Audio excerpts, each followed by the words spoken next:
Keynote speaker, Dr. Mike Levin. I've been working on Guam off and on since 1973, when I went out to do my field work on a small island in Micronesia. And then we started around the 80 census, 1980 census. I've been doing census work and survey work. So I'm going to talk today about the integrated statistics. So there are going to be four general areas I'm going to be talking about. First, data availability, and then some examples, and then the importance of archiving, and finally, suggestions on the way forward, which will be fairly controversial.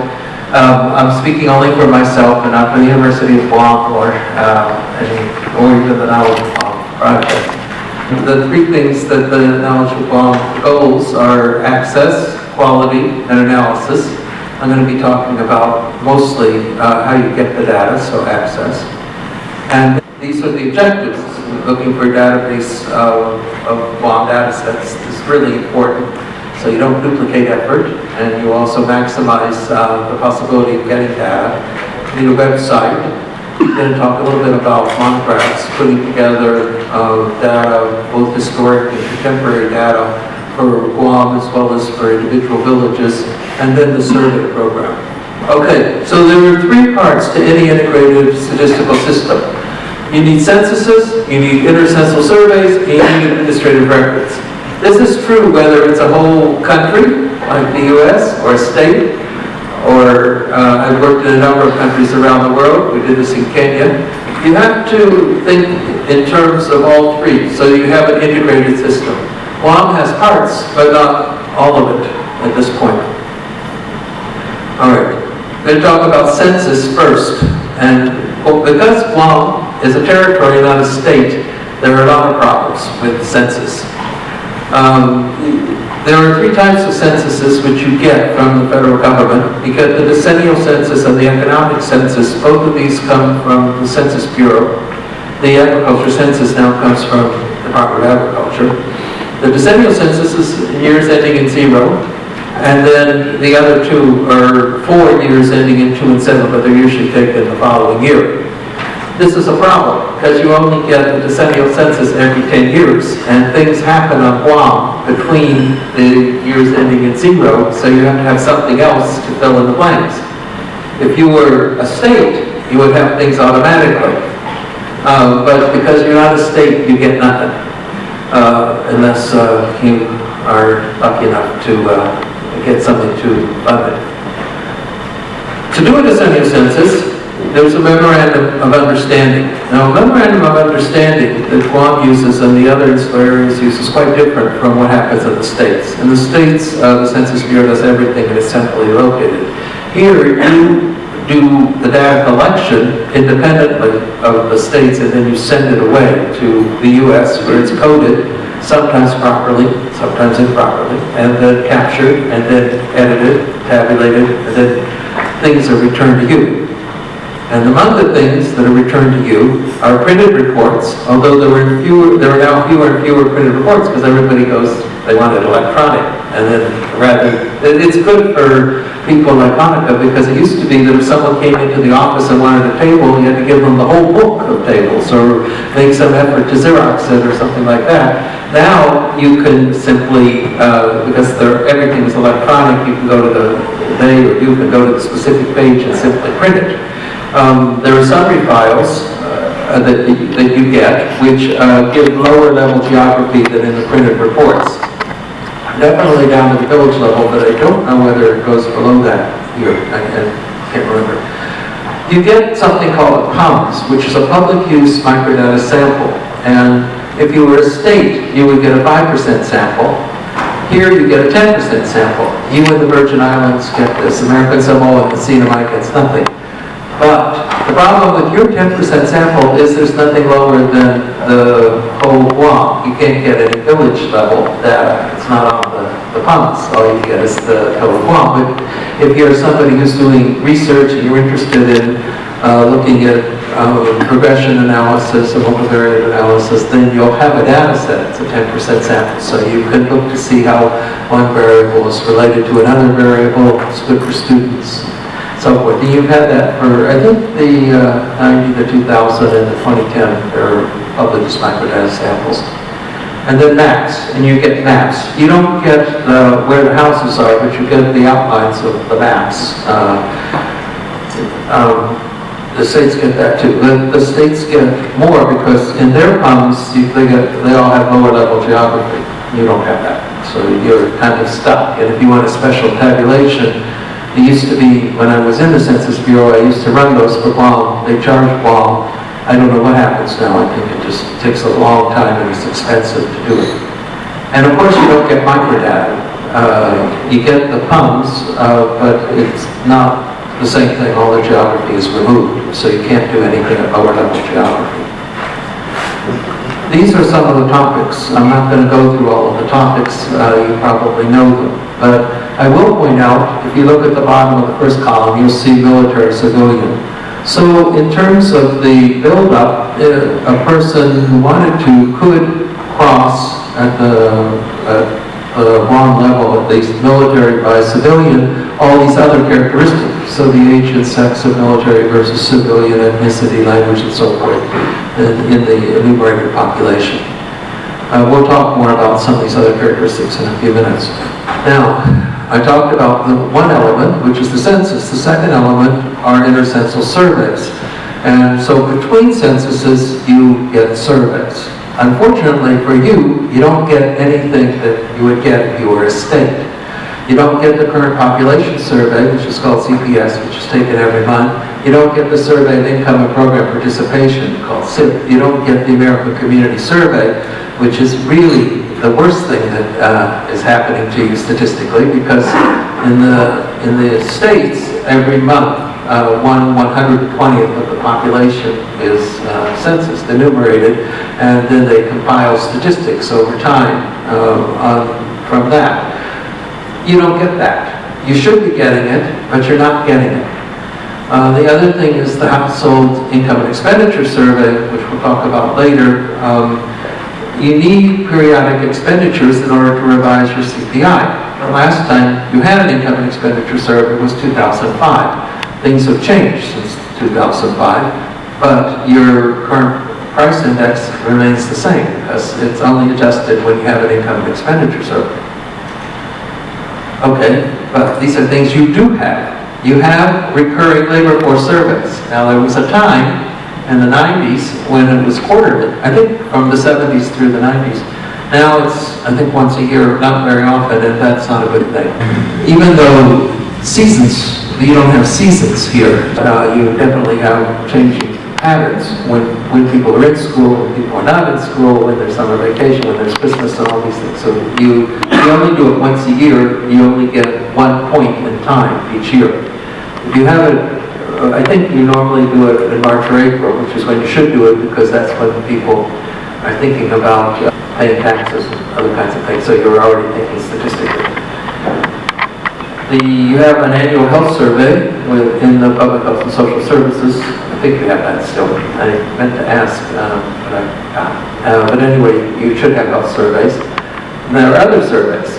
And then OIA, traditionally, as Pete mentioned, Office of Insular Affairs, used to fund all these various projects, not the labor force surveys. And the health surveys are also done by other agencies. But there used to be surveys which were done which provided information for planning. The Household Income and Expenditure Survey should be done every 5 years. You had one in 1977, and then you didn't have another one until 1995, so you went 18 years. And during that time, there were fast food came in and all kinds of things. But even between 95 and 2005, there were quite a few changes. It's time for another one. It should be done every 5 years. You haven't had one for 9 years now. And even if you implemented it now, you wouldn't get it until next year. So it would be another 10 years cycle. We've been doing some surveys in the last few years. I'll talk about this a little bit more. And we're finding it's very hard to get enumerators, train them, get them and keep them in the field here. The Department of Labor does a good job, Bureau of Labor, but you have to do other things, and you have to make sure you have enough enumerators. You want to get a situation where you get the snapshot. If you're trying to do a survey or a census and it's not done fairly quickly, you get a blurred image. It would be like trying to take a camera shot and then you keep moving the camera. You want to look from point to point. That's the best way. You can still get information, but it becomes more and more inferential the longer it takes you to get it processed. There is discussions about a current application to OIA to fund a full income and expenditure survey, which you badly need. It isn't only for the CPI. You get a relationship between income and expenditures. You get an idea of how much savings there is and how much potential savings there could be. You really get a fuller picture of those households that are included in the survey about the total picture, what's going on Guam. And again, if the sampling is correct, you'll also get at least some of the villages. Now, you would have to have expanded samples in places like the far south, the Madigan and Rahan and Barutsa. You would probably not be able to get full income and expenditure service because the sampling error would be so great. All right, now another kind of survey you have is what they call COFA, which is the Compact of Free Association. These are the Micronesians that are moving from Palau and FSM. You have very little movement from Marshalls this direction. It's all going the other way to Hawaii. And you get it in surveys. You also get it in administrative records, which we'll talk about in a little while. But I've been involved here on these surveys since 1992, which UOG ran for us, and then the labor statistics here did it in 1997, and then UOG again in 2003. In 2008, it was taken away from me, and the U.S. Census Bureau did it, and they did sampling blocks. Now, I'm going to talk a little bit about that later, but one of the reasons you don't have American Community Survey is the Census Bureau. I saw a letter when I was still at the Bureau to the governor of Guam saying that we can't do ACS here because you can't sample blocks because there are no addresses. And yet they were able to sample blocks for the COFA survey in 2008. There really is no excuse for you not to have the ACS. Even if you don't have addresses, we now have the GPS, so you can shoot your latitude and longitude, you can make the maps, which I'll also talk about later, and you can get your samples. Hawaii uses the ACS because they don't do a survey. After 2003, they stopped doing surveys in Hawaii for the COFA, so that's non-compatible. In 2013, there was another it's required by the law, by the compact, the impact of the compact, that the LIA has to fund no more than 5-year intervals, so they file. If they do it at short intervals, it would cost more, so they do it only at 5-year intervals. But the Census Bureau got them to agree to use the 2010 census data rather than do a survey for Guam and CNMI, but they still use the ACS for Hawaii. The ACS overestimates the number of Micronesians. That's why you lost and you got less money than you would otherwise. Please feel free to talk to me. If somebody's interested in knowing a little bit more about how imputation works and why Hawaii ended up with additional funds this time, I'll be happy to talk to you. It's very important. I've been talking about numbers and numbers and numbers, and the rest of the morning we've been talking about people and people and people, and you don't want to lose sight of the people when you have all these statistics. So the whole point of having the statistics is as a beginning, not an end product, to allow you to work with other data sources to get a fuller picture of what's happening on Guam, both at the whole territory level and also at the village level. And as Pete mentioned, the celebration, the village celebrations, economic exchanges, cultural mixes, all of these things are important. But if you have the numbers, you can measure changes in some of these things. Not all of them. Some of them are qualitative, but some of them are quantitative. All right, administrative records is the third area. So we talk about censuses, which are every 10 years. We talk about surveys, which gives us fewer households, but more information. Because in a census, you can only ask so many questions. You can't ask, and you can't target individual interests the way you do with surveys. So these are the kinds of things that you have. Now, up until about 2004, you did not have a yearbook. When I was working at the Census Bureau under interior funding, one of my big goals was to have all of the 7 areas, the Virgin Islands and the 6 in the Pacific, do yearbooks. And in 2004, the first Guam yearbook came out, and it's by far the best of the 7 and continues. I don't know, 2 of the people have retired. I don't know whether they got tired of doing the yearbook or they just got tired in general, but it's exhausting to put together a yearbook. I'm hoping that you will continue to put out these absolutely excellent yearbooks, and they're online, which is also extremely important, but they also put books together.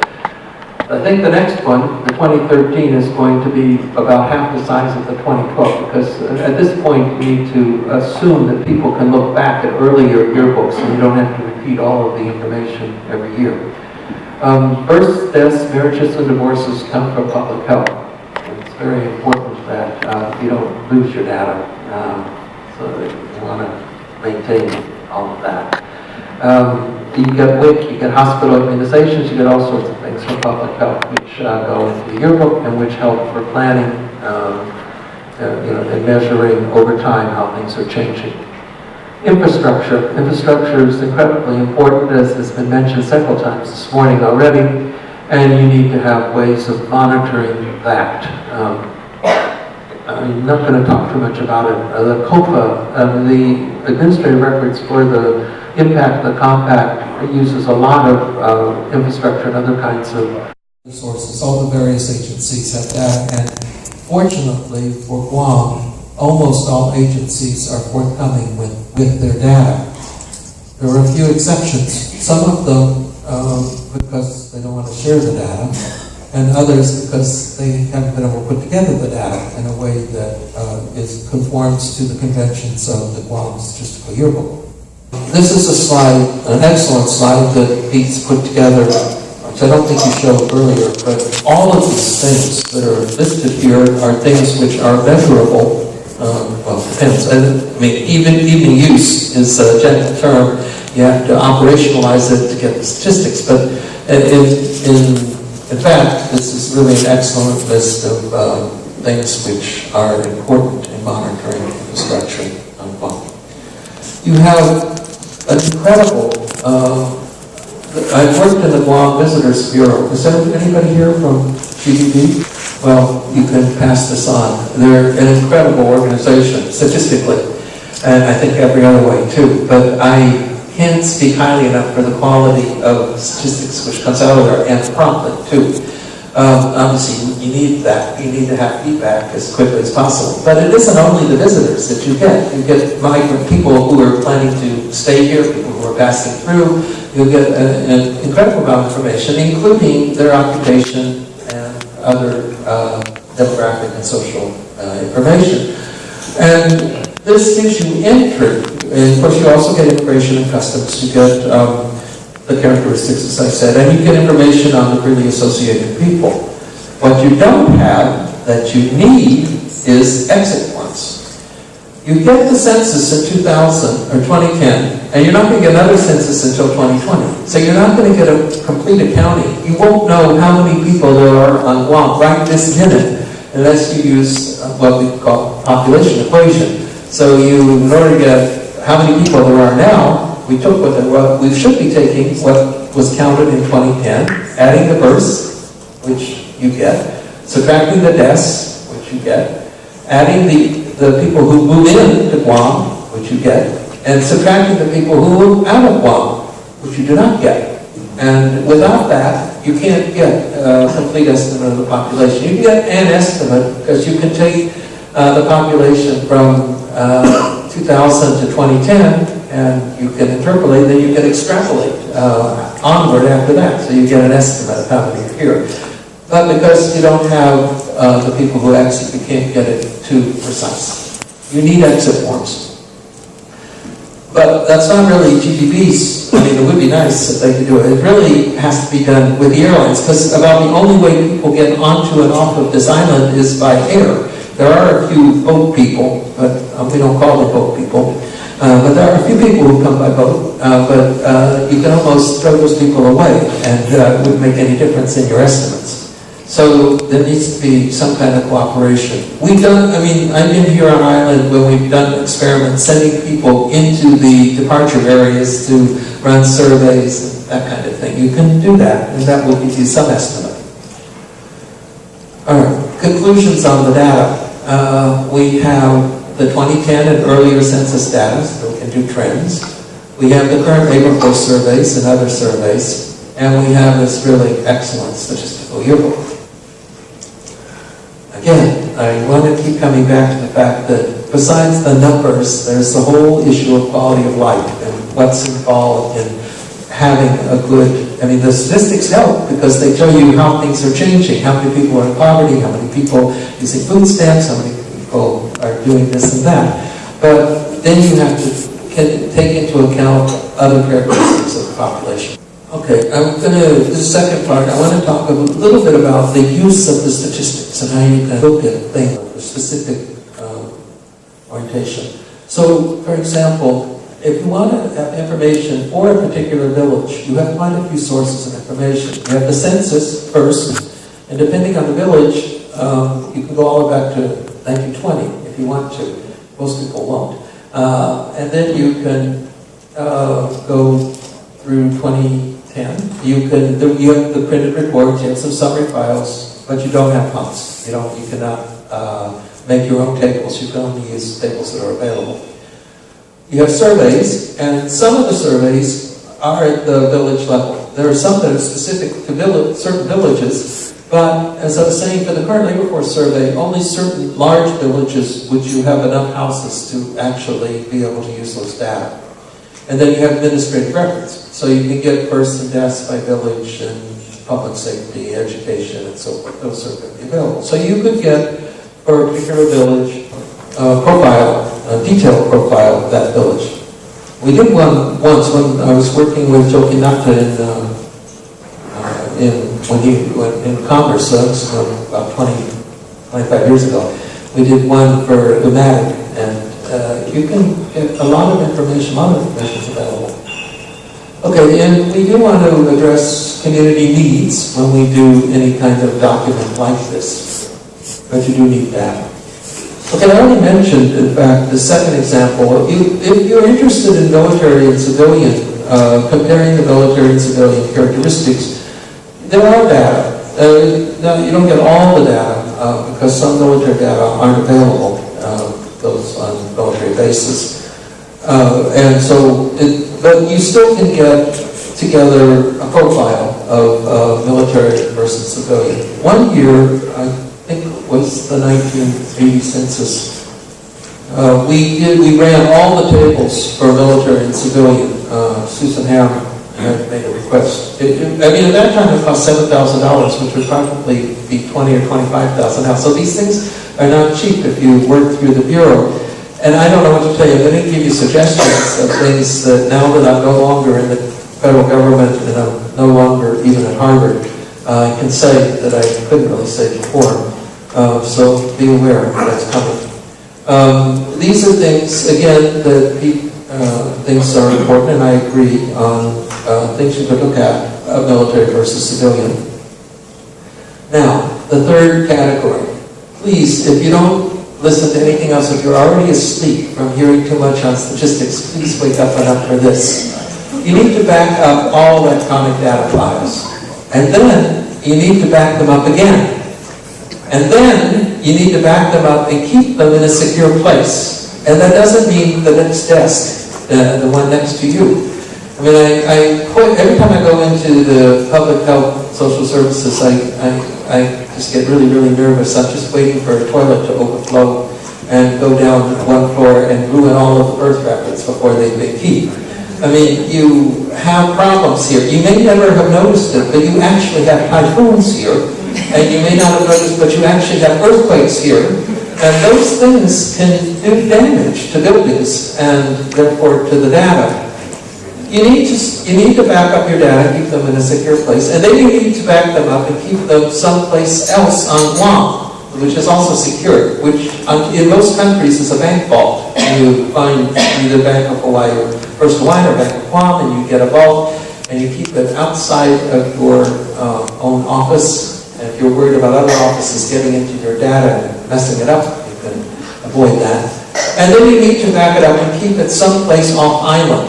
A good place right now is University of Minnesota's ICOMS project, the Integrated Micro Process Computer something. I should know because I use it all the time. But in any case, you should also be backing up. I hope I'm making a point. Losing data is as important as maintaining confidentiality. You must maintain confidentiality. That's absolutely the most important thing of all, because if the general public doesn't think their data are secure, they're not going to tell you anything. So that must be maintained. But if you lose the data altogether, no matter how confidential, how much confidentiality has been maintained, your data are gone and it doesn't do you any good. So you must figure out a way of keeping the data as well as maintaining confidentiality.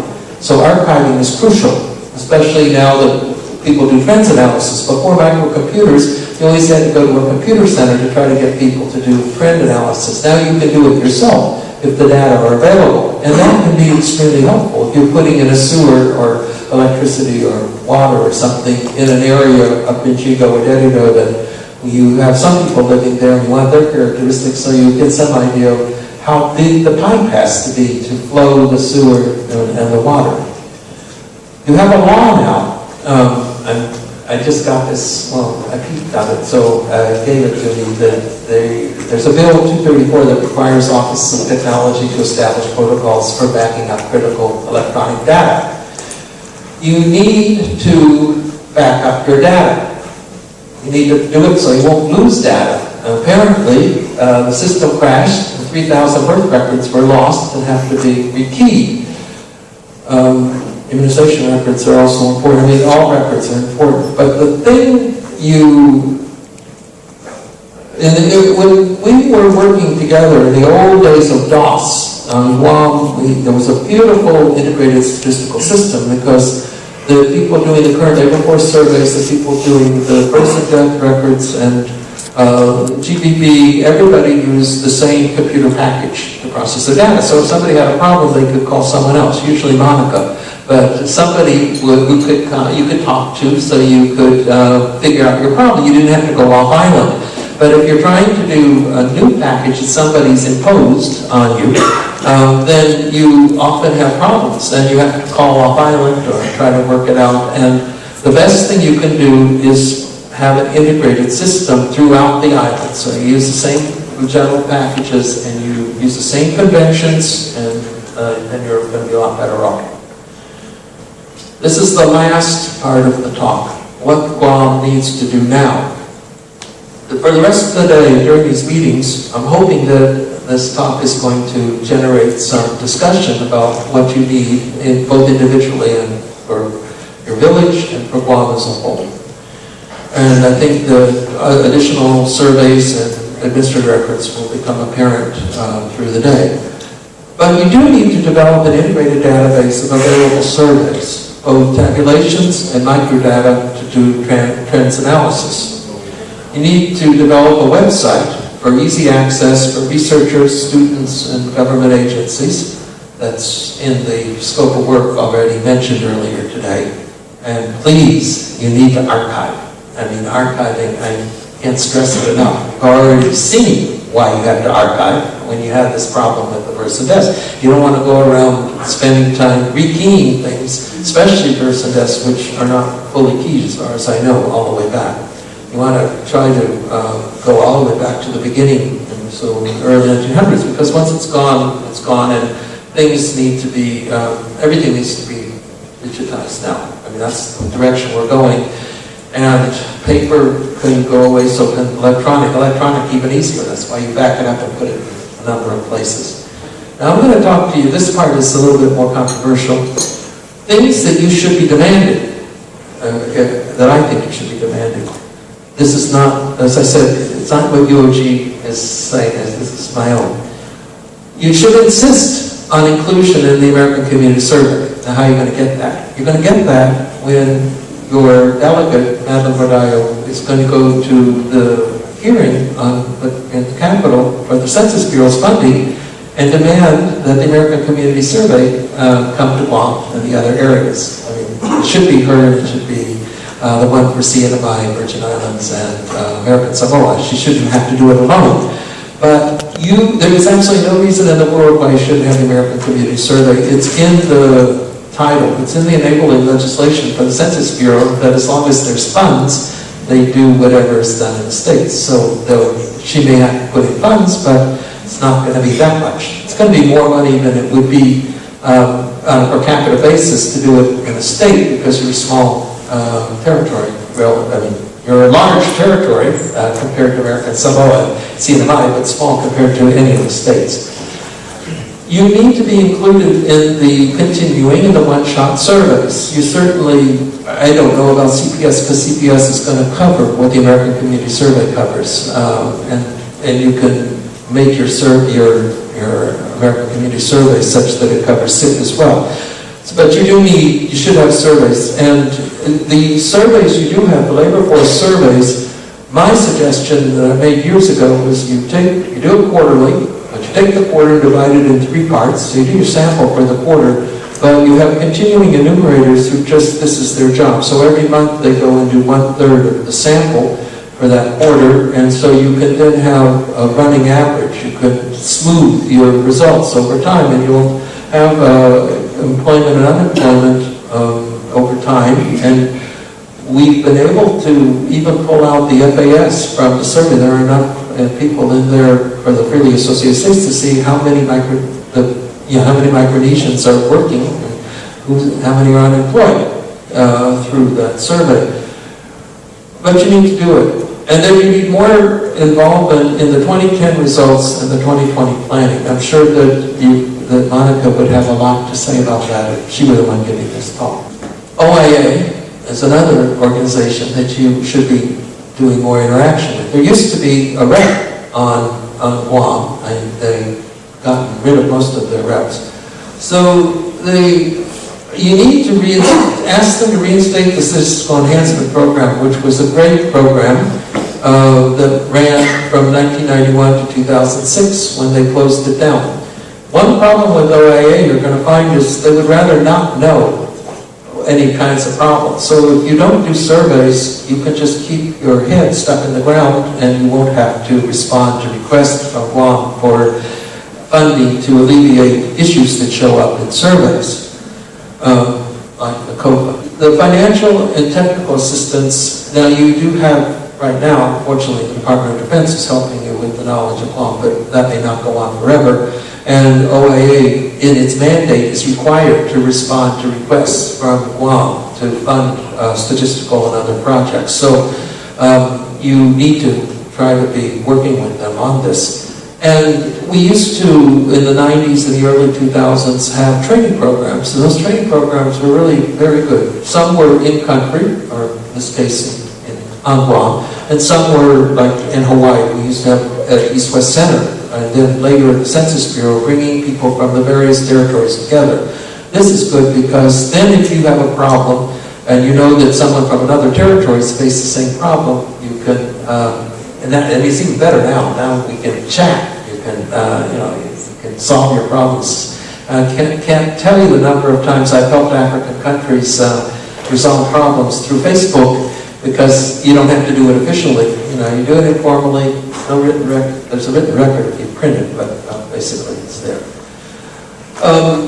Active agency working group on statistics to streamline and avoid duplication. You have, before each census, a population committee. You should have that kind of committee ongoing so that you can respond. You can think about statistics on an ongoing basis, and when you need a survey, you can work together to figure out how to get it. There's supposed to be a central data collection agency, which is the state planning. All the states have that. So you have the territorial office, which is in the stats and plans. So you should, they should be getting all the data so they can do the yearbook, among other things. You need a full complement of statisticians in the State Data Center, actively bringing together results of the censuses, surveys, administrative records. You need to continue to enhance the Guam Yearbook, including the website. What you want to do is as things come in, so every month when the births and deaths come in, you simply put them online, and anytime somebody wants a yearbook, they can push a button and get the yearbook. You should have not only once a year, but just ongoing. For maps, in the late 90s, we already had a problem. We have the land management maps, and you have the Bureau of Labor sketch maps. The Bureau of Labor sketch maps are just incredible, but they're not linked to the actual geography. But they are linked to a detailed description of every house. So when you do a sample, you can give the book to the enumerator, and then they can find it easily. It would be more difficult with the land management maps, and what needs to be done and what should have been done years and years ago was a linking of them. And so that when you want to make a map for an enumerator to do a survey, with the land management maps and the others combined, you simply would print them with the computer, and the enumerator would be able to see on the ground where they're supposed to go, and will go to those houses. You don't have that, but you should have it. And when you have that, you'll also be able to run the census, well, you don't have census data, but some data, you'll be able to make maps using it. You still can use census data if you input it in Excel and then link it to the maps, but you can't run because your PUMS doesn't give you any geography, so you won't be able to do it. You need to get back to the quarterly labor force surveys. Don't just do it once a year. Do it. You need to figure out how you can get your legislature to fund it. I know that was the reason it stopped. It's not, the return on the investment is just incredible, and even census people don't get it, but you have to. You need other surveys, and if you're doing the current labor force survey on a quarterly basis, other surveys can be add-ons to the current labor force survey, so you can get other kinds of information like agricultural products that are being done, or various kinds of things can be added to it. In 1980, we put together something called Guam's People, a monograph on the 2010 census, on the 1980 census, which incorporated data from the earlier censuses. We need to see that for 2010. There hasn't been one since. We tried in 1990, it didn't work. Then 2000 passed, and now the 2010. So you need to update the 1980 through 2010. And you need to bring all data sources up to date, especially births and deaths. GBB does timely entries.